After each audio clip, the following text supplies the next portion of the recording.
Hello and welcome to the latest MS Hear from the Experts webinar. This series is helping people better understand multiple sclerosis, highlights MS-related resources, plus provides tools and tips to navigate their MS journey with more knowledge and confidence. Our intention is to help you learn more about this disease, treatments, research, wellness strategies, our programs, and much more. My name is Gabrielle Vito, and I'm coming to you today from beautiful Vancouver Island in British Columbia, Canada. As a person with MS myself, I'm a longtime MS volunteer since my own diagnosis way back in 1996. I currently sit on the executive for the MS Ambassador Program, and it's a real privilege for me to be here today as your moderator for today's broadcast. Now, before we get started with our presentations, let's briefly go over a couple of housekeeping items. Your microphones have been muted and will remain muted for the entirety of today's broadcast. If you have questions for today's panelists, please type it into the chat box on the right-hand side of your screen at any time during today's presentation. We'll be getting to as many questions as possible following the formal presentation. And we have also received some pre-submitted questions to get going with once the presentation is done. Now, our session today is also being broadcast on Facebook Live, and we welcome that audience to also type any questions directly into your chat box at any point during today's presentation. And again, we'll get to as many questions as we can at the end of the session. Now, please note that questions pertaining specifically to your personal situation likely cannot be answered in this kind of a forum. We recommend that you contact your personal healthcare team or perhaps contact a navigator at the MS Knowledge Network for your specific personal questions. This session is being recorded today and will be available soon on our website in English. We're also adding French subtitles to the recording, but that version won't be available for a few weeks. Now, these recordings will be available on the MS website under Nationwide Webinars from the archived page. And of course, they'll also be on the YouTube channel. A Facebook recording will also be made available.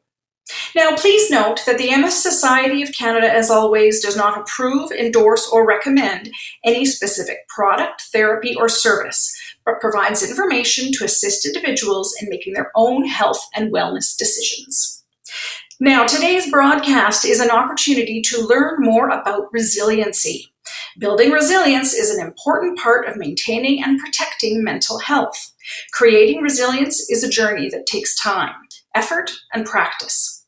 Having resilience can help you keep moving forward even in the face of difficulty. Our expert today is Rebecca Higgins. She's worked in community and social services for more than 20 years, specializing in mental health education since 2010. She has a master's degree in social work and a BA in English. Rebecca has designed and facilitated workshops and webinars for a wide range of groups, including educators, caregivers, customer service professionals, and many more. In addition, she served as a panelist and presenter at numerous conferences, delivered keynote speeches on mental health, and provided consultation support to community mental health initiatives. She's lived and worked in Ireland, Honduras, and Brazil. We're very, very lucky to have her expertise with us today. Thank you for being here, and welcome, Rebecca. Thank you so much, Gabrielle, and thank you everyone for being with us today for this session.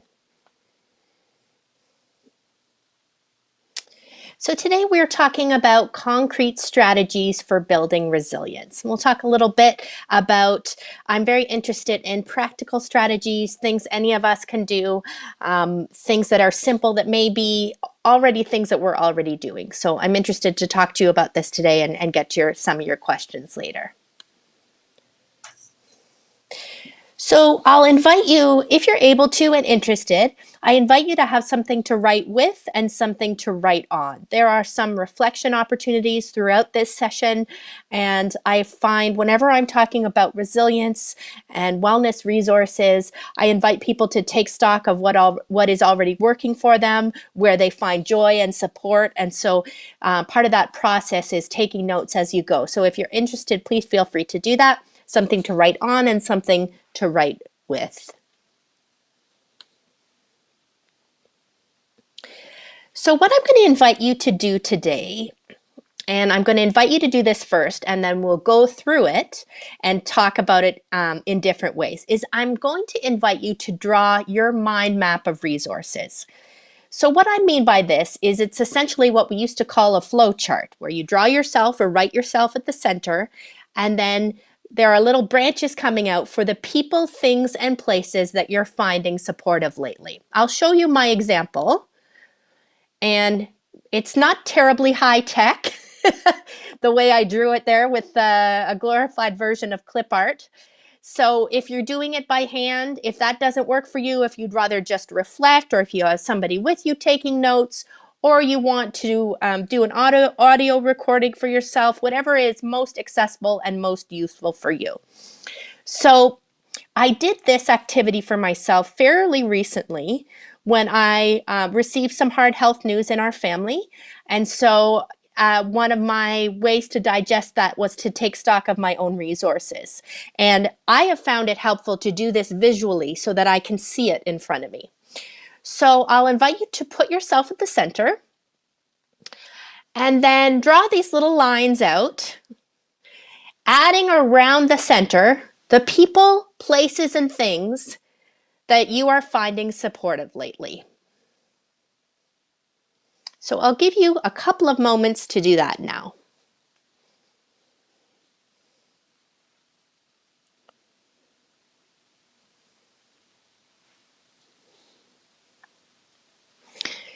So it's 7:10 EST, so I'm going to give you 3 minutes to 7:13 EST, and then we'll continue on. So give you an opportunity to work on your mind map for a moment.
Just about a minute left for this exercise as you work on your own mind map of resources. What resources are you finding supportive these days? What people, places, and things are shoring up your resilience these days?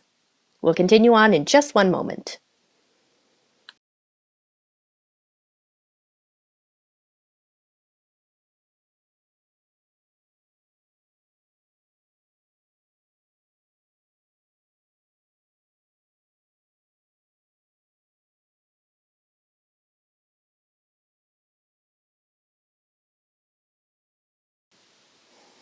Okay, perfect. So hopefully this gave you a bit of an opportunity to take stock of your own resources and the people and places and things that are helping you these days or that you're finding supportive. And this can certainly change over time. It can even change a little bit from week to week. For example, there might be some moments where certain kinds of exercise are more possible than others. Or there might be moments when your work means something different to you than it does in other moments. So recognizing that this can be a bit fluid, what I've done is I return to my mind map from time to time and just kind of take stock, just do a new one, kind of see what kinds of resources and strategies are working for me these days. So we'll go through each of these categories and talk a little bit about how they can be things that shore up our resilience. So the first category that I'm giving you today is people. I like this reminder from an article called The Secret to Building Resilience from the Harvard Business Review. It reminds us that building resilience is not a solo endeavor. Quote, resilience is not something we need to find deep down inside ourselves. We can actually become more resilient in the process of connecting with others in our most challenging times. And that is certainly something that I have found to be true in my life and in my work with other people, is that connection is really central in terms of our resilience. We can't be resilient on an island. We can't be resilient in a vacuum. Interdependency and interconnection is really important for our well-being and our resilience. So thinking about this is sometimes I use the language of who's in your lifeboat. So I'll invite you to just jot this down for yourself. You can make a list if you're feeling really creative and energetic today. Perhaps you want to draw a boat and put some people in the boat. But I usually use this predominantly as a metaphor in terms of who's in your lifeboat, because I think ideally we need more than one person in our lifeboat. Now, you may have a pet in your lifeboat as well, and that is just as valid. So when I'm talking about who's in your lifeboat, I mean people and pets, people and animals. Who's in your lifeboat? And this is your most important people. The lifeboat is, if you had to save some people from the sinking ship, who would you put in there? The lifeboat is the people you turn to when things are difficult. And they're there in times of joy as well. But I think whenever possible, if you look around your lifeboat and you see that there is only one person or one animal in the lifeboat, it can be helpful to think about what can we do to get some other people in there. You don't have to crowd the lifeboat. I mean, everybody has different sizes of lifeboats. But I think when we have more than one person in the lifeboat, it gives everybody some choice. Because what happens if you need that person and they're unavailable that day, right? Or they've got their own stuff going on. If you have another person in the lifeboat, that gives everybody some choice. Additionally, if you are in somebody else's lifeboat and you're the only one in there, you feel like you're the only person they have in the world, they don't have any connections with anybody else, it can be really important to work with the person you're supporting or caring for to get some other people in the lifeboat as well, so that they have choices and so that all of the pressure doesn't go on one person. I have found this to be a useful exercise in a couple of different ways. I'll give you some examples. So I have some experience with depression. And what I learned in the early years of this experience is that it could be heavy for other people to deal with, right? And so I found over time, I kind of developed a little network of people that I could lean on and who leaned on me. And I'm very lucky because I have a nice little handful of people I can turn to. And what that means is it doesn't all fall on the shoulders of one person. And depending what I'm looking for, I might need somebody to make me laugh, or I might need somebody to help to listen to me, right? I might just need a hug. When I have different people in my lifeboat, it supports my autonomy in the kinds of support I need. I'll just share another example as well. For many years, I was the primary person in the lifeboat of a sibling of mine. And that became unsustainable, both for him and for me. There was a lot of resentment and difficulty and a lot of pressure on both of us when there was only me in the lifeboat. It turns out there were plenty of other people in the main ship who were very happy to get in the lifeboat with us. But I had decided in early days, no, this is my job. Nobody can do it better than me. I'll be running the lifeboat from here on in. It turns out it's much better for him and it's much better for me now that we have some other people in the lifeboat with us. So one of the ways that we can build resilience in a really concrete, strategic way is to look at who's in our lifeboat and to look at whether we should get some more people in there and whether if we're the only person in someone else's lifeboat, what can we do to strengthen their network of support, to get more support for them so it's not just us.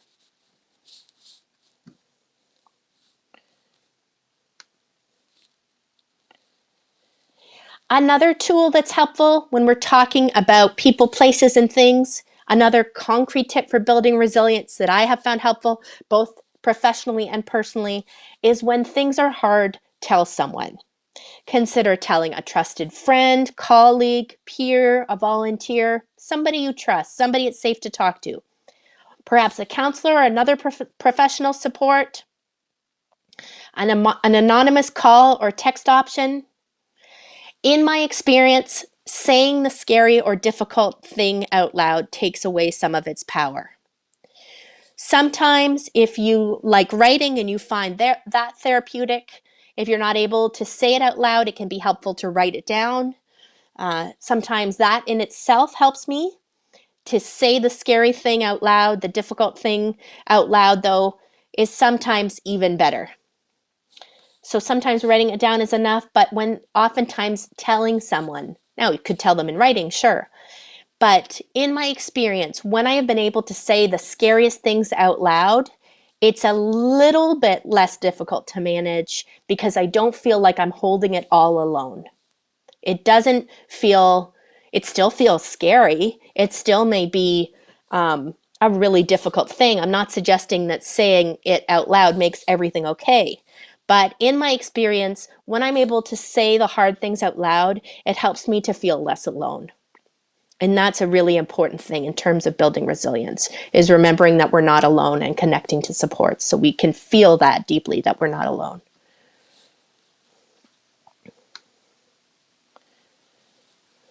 If you are interested in, so I think connecting is about, of course, it has many dimensions. It's about reaching out and supporting others, and it's being willing to be supported as well. And in some seasons of our lives, we're both. In some seasons, we're doing more supporting, or we might be doing more asking or receiving support, and that's okay. There's different seasons of our life, as I said, different moments when support we need, and our relationship with support is different. But I think all human beings need support.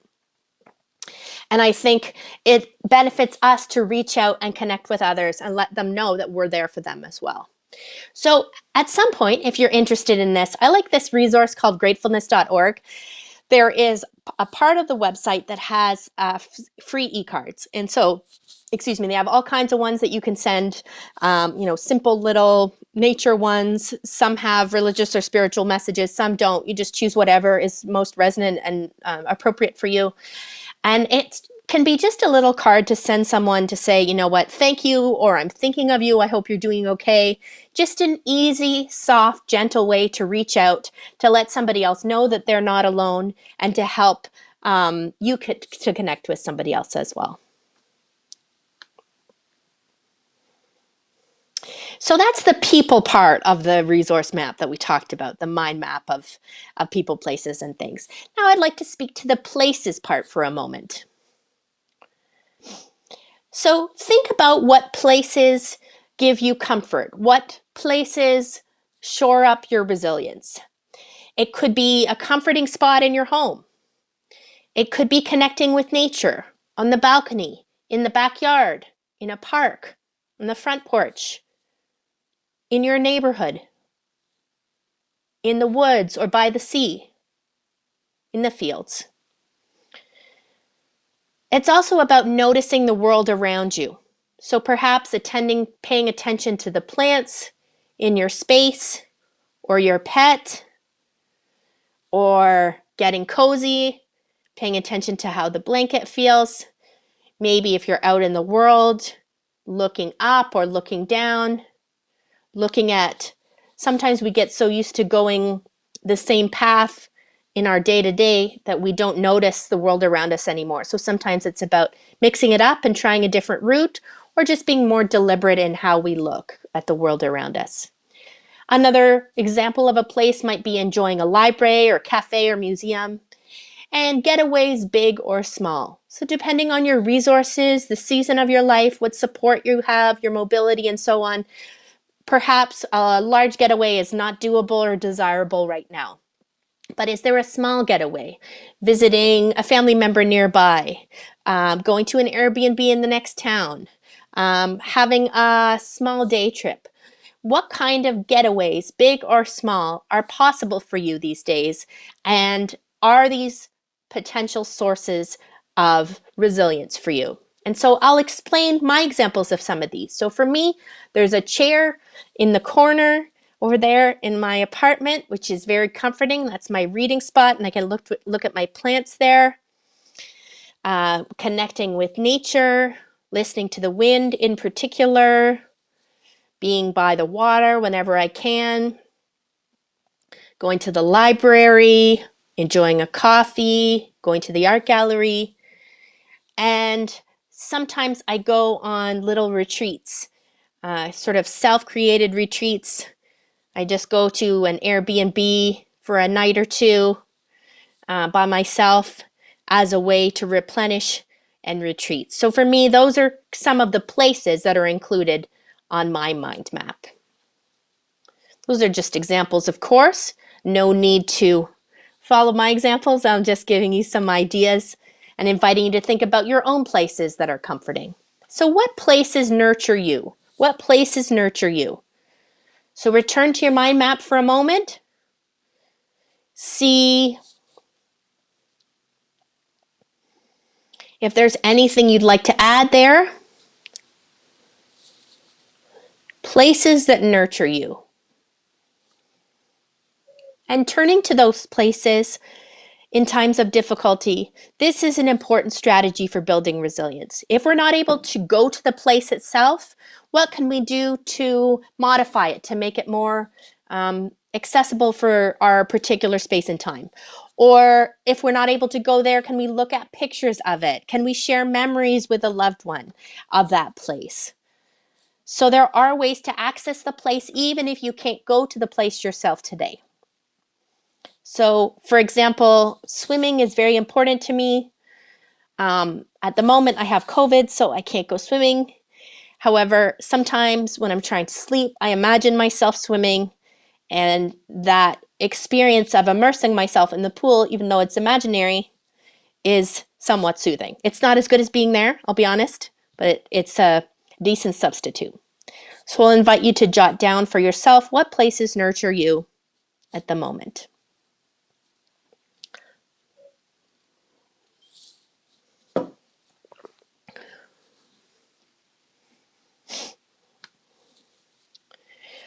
Okay, so we looked at people in terms of our mind map of resources. We looked at places, and now we're going to look at things. So the most useful tip, my favorite thing I learned in social work school, is when faced with a large, overwhelming task or circumstance, break big things down into smaller, more manageable pieces and do one thing at a time. This can seem very difficult. Sometimes there's not much to be done in terms, it's not always task related, right? But when we're facing something difficult, when we're dealing with overwhelm, again and again, this has been a source of comfort and resilience for me when I am able to break it down into smaller, more manageable pieces. Okay, what am I going to do today? So I'm going to read one blog post today around this particular topic. That's it for today. One thing at a time. When we're able to do one thing at a time, it helps to prevent that overwhelm that kind of crushes us into stasis, right? Sometimes when we're faced with difficulty, when our resilience is challenged for lots of really good reasons, Sometimes the overwhelm is knocking at the door and we just see the huge wall of it coming at us, and it feels really overwhelming and we're not able to do anything.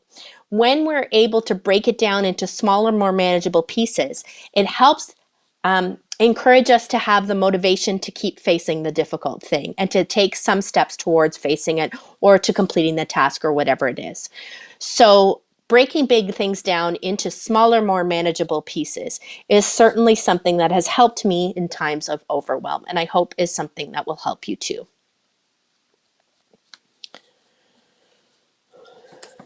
The next invitation is to look at your mind map and make sure you've added on there something that you love to do. Not very long ago, no, I guess actually it was a couple years ago now. I've lost all track of time with the pandemic. Not very long ago, a wise person said to me, a wise therapist, talked to me about how things I love to do, they were also resources for me. They were also strategies for building resilience. And I had never thought of it that way. I had never thought of things that I love to do as resources, but it's absolutely true. Whether or not you're able to do the thing you love to do today doesn't mean it's not a resource anymore. Sometimes we have to modify what we did before. Sometimes we don't have the energy or time to do it today, but it'll be there next week or the week after. Sometimes we can't do that, but we can do something related. So identifying the things that you love to do can be an important step towards shoring up your resilience. So I'll invite you to jot down on your map there. Make sure that you have one or two things at least that you love to do.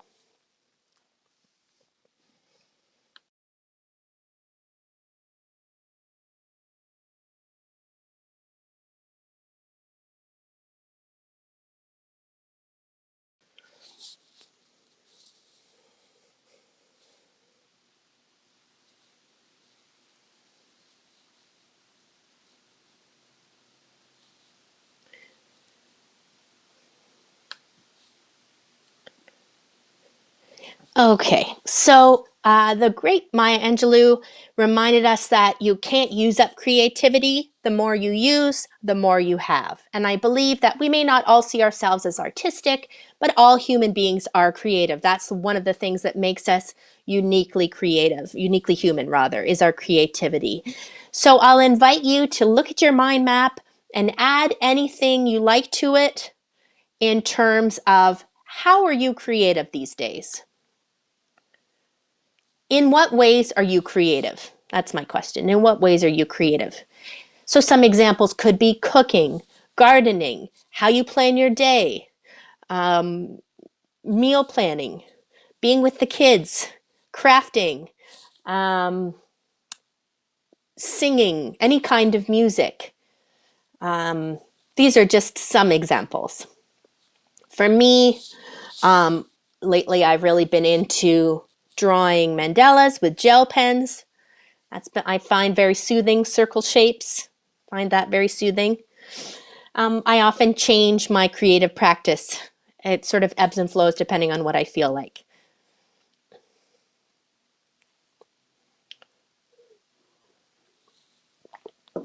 Many people find baking creative and enjoyable.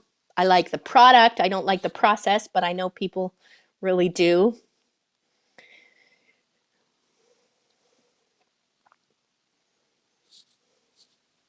So just adding to your map, in what ways are you creative?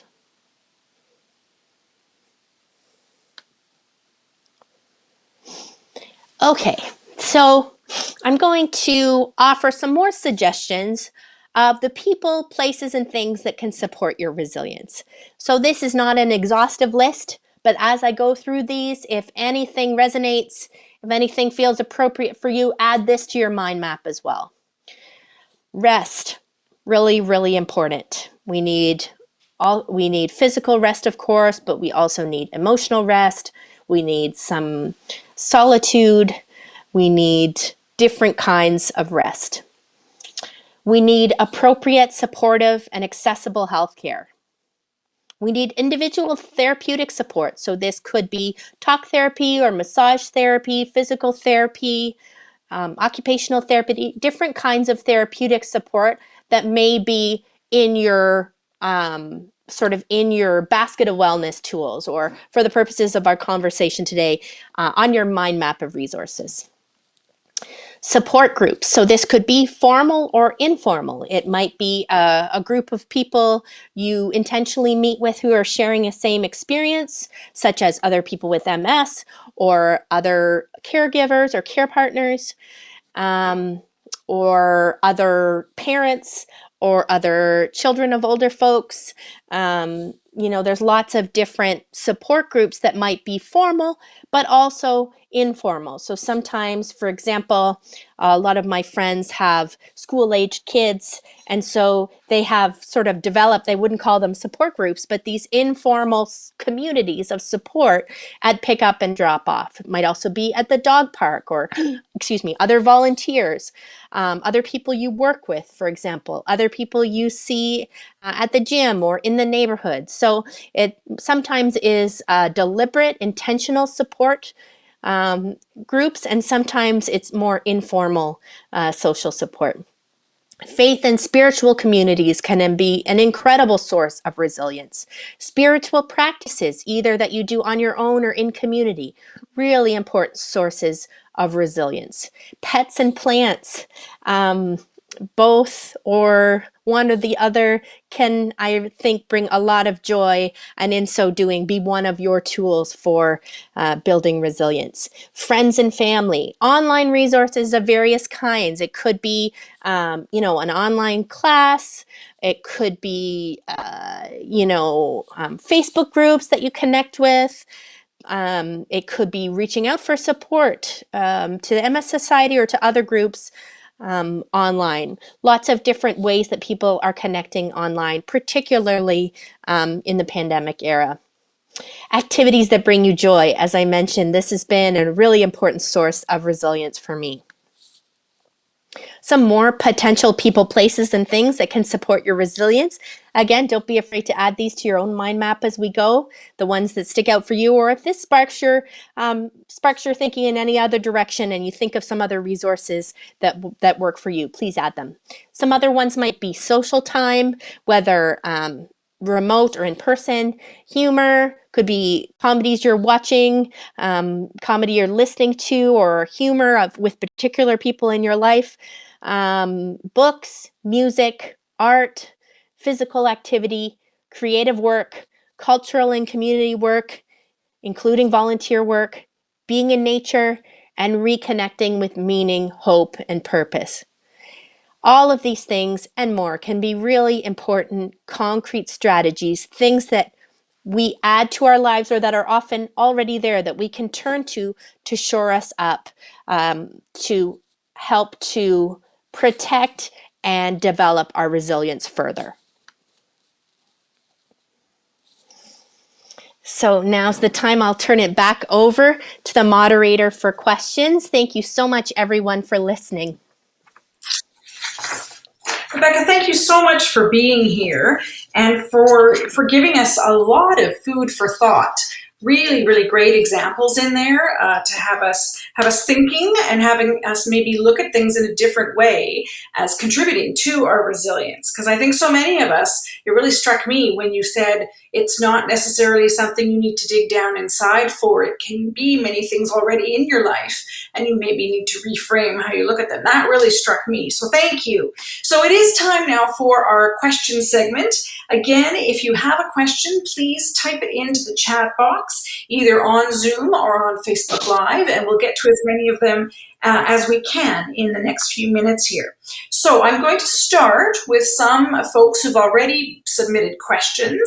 The first one has to do with depression. If someone already has a diagnosis of depression, is it possible to develop greater resilience as you battle depression? Thank you for asking that, Gabrielle. So, as a person who has experienced periods of depression myself, this is one of my favorite things to talk about. Not one of my favorite things to experience, but one of my favorite things to talk about. So, I think that one of the kind of hallmarks of depression, at least in my experience of it, is that it doesn't always tell me the truth. It kind of can skew my view of how I see myself and the world and my own resources.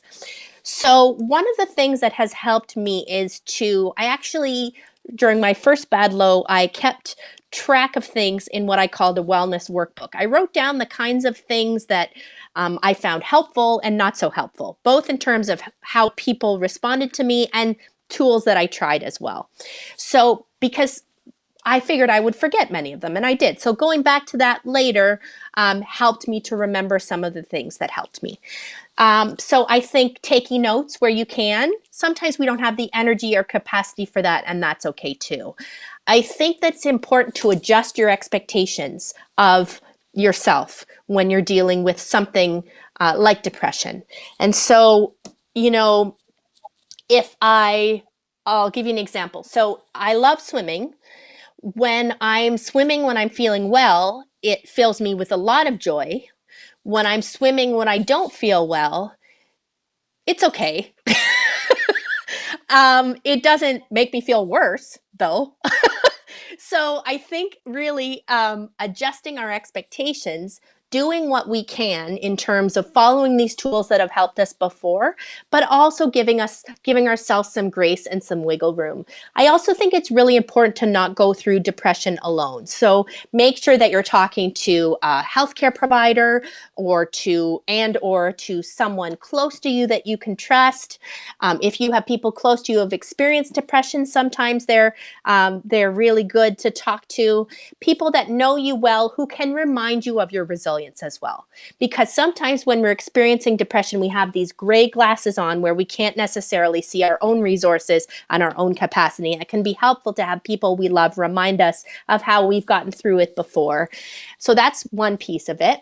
And the other piece, as I said, is to give yourself grace a little bit. Give yourself credit for the small steps, like I said. So on a day during a period when I'm doing well, I might do a whole bunch of things in a day. When I'm going through a period when my mood is low, I might do two things. And sometimes that feels like too much, right?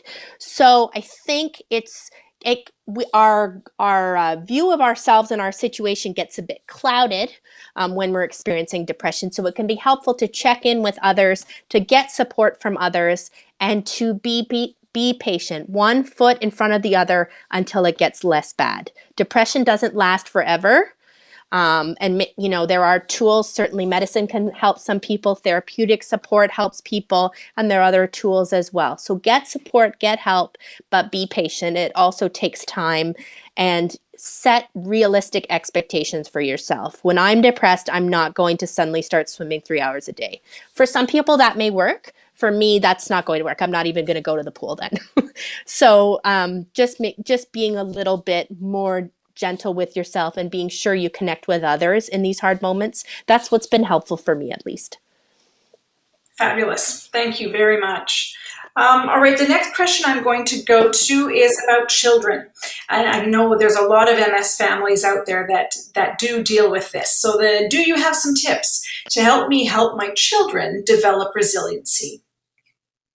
Yes, so there are some wonderful books out there. There are some really great materials for specifically supporting resilience in kids. One of the things that I have, to be fair, I don't have my own kids. I should be fair there. So I haven't experienced this as a parent, but in what I've seen personally and professionally with others and what I've talked to other parents about is the importance of modeling.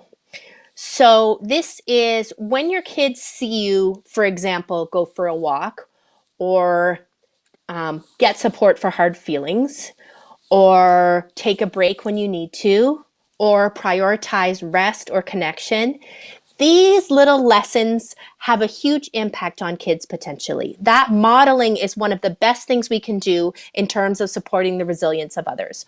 Now, depending on the age of the children, you also can have conversations with them. I think actually, as long as they're verbal, you can really have this conversation at any age. You can ask them the kinds of questions that I asked you today. You know, what things make you feel safe? What places make you feel good? What things do you like to do? And sort of reminding the child of those things in difficult moments Oh, I know that you love snuggling on the couch when we watch Paw Patrol. Is that something you want to do tonight? So giving the child choices, I think, is an important. You could do this or we could do this. Reminding them of what's helped them in the past, and modeling using your own tools, your own strategies for resilience, and having conversations with your kids about what helps you when things feel hard, or when you feel um, when, like you say, you feel anxious. When you feel anxious, what are some things that help? And I think giving voice to hard feelings, making it okay to say hard feelings out loud, that in itself, just like I said earlier in this presentation around saying the hard thing out loud takes away some of its power, that is really true with kids as well. So if you can create or facilitate, if it's not with you, somebody else, another trusted adult in their lives, somebody they can talk to where there's a place to put the hard stuff, that's another way to help kids to feel less alone and to shore up their resilience, I think. I think that's wonderful advice. All right, the next question I'm going to go to is for caregivers. I'm here because my partner has MS, and I'm threading the needle between being supportive and helping her retain her autonomy. Can you lend any advice? Okay, so this, my partner has Parkinson's. It's not the same as MS, I understand that, but I too have been uh, threading the needle, as you said, around finding that balance of how to be supportive, how to respect the other person's autonomy, and so on. And I don't think there's one way through this. I think, um, making sure that you can support the other person, support the person with the diagnosis, but you can and should also have support for yourself. So some place where you can talk as well, somebody else where you can put the hard things as well. Because in my experience, there's your path as a caregiver or care partner, there's the path of the person with the diagnosis, and then there's your path as a couple. So there's a lot of different potential challenges and strengths that come out of each of these paths. So I think sometimes the tendency when you are a partner or another support person is to say things like, oh, I don't have a right to feel this, or it's not my illness, I can't feel like this. I think all feelings are valid. And I think it's really, important for you to have an outlet, whether that's with another caregiver who has a similar experience, or whether that is, another peer option, or whether that is maybe it's going out and not talking about MS at all, just going out with a friend and doing something different. So making sure that you get your own support as well, and then respecting the other person's autonomy in terms of the decisions they make around their care and going forward. And something I have to keep reminding myself is we're not the same person. The way I would do it is not necessarily the way he does it. Doesn't mean my way is right. It just means my way is different. And so when I find myself getting my mitts too much in the mix, I mean, we have to have our mitts in there a little bit. It's a shared life.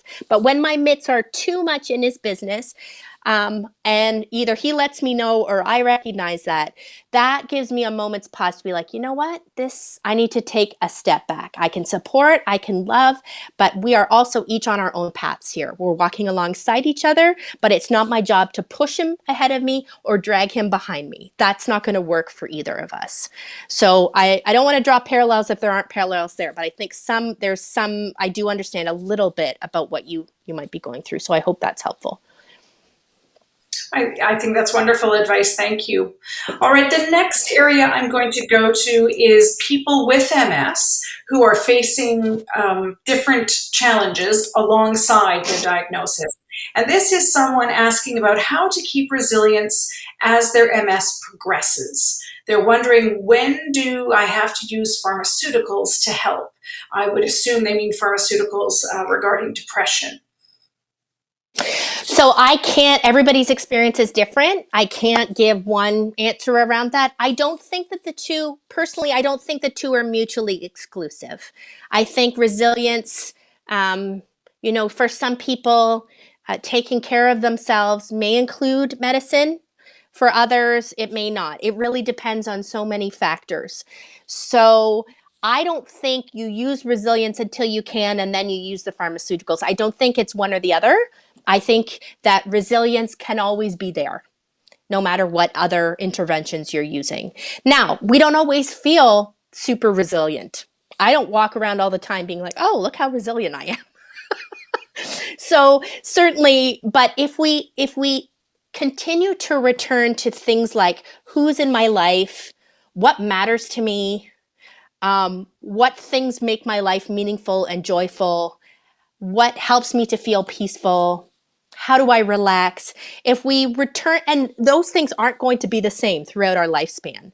So what looks like resilience for me now is not even what looked like resilience for me 10 years ago. And certainly, with a health diagnosis like MS or PD, that's going to change as well for people. But even without that diagnosis, I don't think resilience is a static thing. It depends on the supports we have, the resources we have access to, what's going on in our lives, our own capacity, and so on. So don't toss resilience out in favor of something else. It's always a potential there. But sometimes I want to just frame this a little bit differently, because I hope that people aren't listening to this going, oh, I don't have the energy to do anything right now. I must not be very resilient. Nope, that is not what I'm suggesting. Resilience looks different for different people in different moments.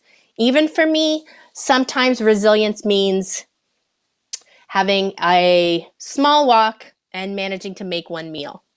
Sometimes resilience means swimming, working, having 3 phone calls. Well, that's a busy day. But anyway, something like that, right? So it's not static, and it doesn't happen in isolation. If we're feeling, oh, I'm not really very resilient, maybe it means we need more rest. Maybe it means we don't have enough support and resources. In fact, I would love to read to you, it requires me getting up for 2 seconds, but I would love to read to you a beautiful quote about self-care versus community care. Can you hold on for just a moment? Absolutely. We're here, Rebecca. You got it. I hope everyone is enjoying this presentation and conversation as much as I am, because there's some really, really good takeaways for everyday life. There she is. I am back. Okay, wonderful. So I absolutely love this book. It is called How to Keep House While Drowning. How to Keep House While Drowning by K.C. Davis. And I will just read to you what she says about, and she has these wonderful suggestions around when care tasks like doing the dishes or having a shower are overwhelming. And for a lot of good reasons, for a lot of people, they really are. What can we do to take small steps towards that, to modify those tasks in a way that works for us? I think this is a beautiful way to look at self-care to make it more manageable for most of us. She says, quit beating yourself up for having a skill deficit when what you really have is a support deficit. Self-care was never meant to be a replacement for community care. Striving to be better will exhaust the little energy you have, and it's probably time better spent letting yourself cry and sleep and finding small pockets of joy to keep you going. A support deficit is not always someone's fault. There are just some seasons of life we have to limp through. So that's my favorite thing these days. K.C. Davis, How to Keep House While Drowning. Oops, clearly it's not my first day on a webinar, but I don't know what. There we go. Okay. I love that quote. It's almost about forgiving yourself, isn't it? That's exactly right. Yeah, and not having these impossible, static, unrealistic standards about what care and resilience is. We need to be flexible in how we see ourselves and what's manageable. And I think that's really important. All right, I have one last question I think I'm going to wrap up with here, and that is around supplements, because I know, again, this is a very popular topic of conversation within the MS community. Are there any supplements that help with mental health? Again, so because I think that is something best discussed with your healthcare practitioner. Because everybody's situation is different. It depends what other medicines you are on, right? Some even supplements can have interactions with other medicines or with each other. So no, there isn't one in particular that I've that would recommend. I think it's important to ask the health professionals in your life and to get some advice from the people who know your regimen. Wonderful. Well, that brings us to the end of our time just about here. So let me just do one last little, oh, here we go. I think this is probably a good, hope, a good spot to end on. How do you determine what are realistic expectations? So just like we were talking about finding that balance and being aware of where you are in life. There's someone asking, Mm-hmm. okay, how do I figure that out? Well, that's good. That's not a one size fits all answer, and it's not even necessarily the same from day to day. I think one thing that can be helpful is to reflect for yourself, whether it's in writing or any kind of journaling, keeping track in that way, so you can kind of see how you're doing overall, and talking to people you trust about, is this realistic? Am I expecting too much of myself or too little? So having people that are with you on that path who either in a similar experience or who know you well, they can be helpful in terms of reflecting back. And I think the most important thing is to be flexible with your expectations. In some days, in some moments, I have bigger expectations of myself than others. I think attending to what we need physically, emotionally, socially, spiritually is an ongoing process. And so sometimes there's more space to do stuff, and sometimes we need to slow down and be still and pause for a moment before we can decide our next step. Rebecca, I want to thank you so much for your time and expertise with us today. We're so lucky to have you. That does bring us to the end of our time for questions, but I have found your presentation really, really valuable, and I hope the rest of our audience has as well. So thank you. Thanks so much. Thank you, everyone. All right, so as we wrap up today's broadcast, we want to remind you about the MS Knowledge Network, which is staffed by trained navigators who provide consistent quality information and support. You can connect by phone, email, or live chat through the MS Society's website. And again, this is the place to find interactions and information that is trustworthy. And for your specific questions, any specific questions you may have submitted today that we couldn't get to, this is the place to go. Navigators can help you learn more about the programming and resources we offer to support individuals and families affected by MS. They can also help you find other community or government supports and programs, plus so much more. For information and support, always reach out to the MS Knowledge Network. Now, if you'd like to sign up for the monthly e-newsletter, an MS Navigator can help you do that as well. When you receive the e-news, you're kept up to date on the latest MS research and treatments, the Society's programs and services, fundraising, and volunteer opportunities. Inspirational personal stories are included in there from people affected by MS, and there's much more. All that can be delivered to your email inbox each month for free.